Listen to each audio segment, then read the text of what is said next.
Det her det er min historie om, hvad jeg har lavet siden folkeskolen, for at give lidt inspiration. Jeg oplevede mine ældre søskende gå på gymnasiet i 3 år, bare fordi alle deres venner gjorde det, og det virkede ikke helt til, de nåede det. Så da jeg var færdig med folkeskolen, så ville jeg bare ud og bruge mine hænder og få noget erfaring. Jeg endte med at blive ungarbejder i en lokal cykelbutik, hvilket var meget sjovt, men jeg anede ikke en pind om cykler, så det var lidt svært. Så efter et halvt års tid, så søgte jeg som ungarbejder i min lokale Rema 1000, fordi hvorfor ikke? Jeg kunne altid bare sige op efter et par måneder, hvis det blev for kedeligt jo. Men jeg blev bidt, så jeg gav det alt, hvad jeg kunne, og forsøgte at lære så meget som overhovedet muligt. Og efter bare 1,5 måned, så spurgte min købmand mig, om jeg havde lyst til at blive elev, hvilket jeg takkede ja tak til. Normalt tager uddannelsen kun 2 år, men krævede, at jeg i forvejen havde taget en af de her uddannelser her. Men som mesterlærerelev, der kunne jeg tage uddannelsen til min 3-årige. Det første år gik jeg så på handelsskolen tirsdag og torsdag hver uge, og arbejdede i butikken mandag, onsdag og hver anden weekend. 37 timer i alt, inklusive skolen.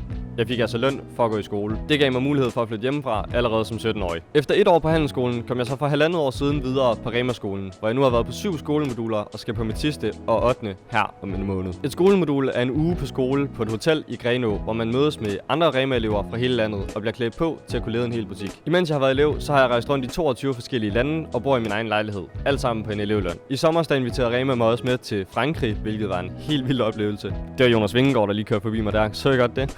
Men jeg har udviklet mig helt sindssygt meget i min tid som elev, og jeg føler mig næsten som en helt anden person, end jeg var for bare 2 år siden. Når man er færdigudlært i Rema, så kan man blive salgsassistent eller souschef, men der er også mulighed for ekstra udvikling inden for kæden, hvor du i sidste ende kan ende med at blive købmand og eje din helt egen Rema 1000 butik. Kunne du tænke dig at blive elev, så klik på linket lige herunder.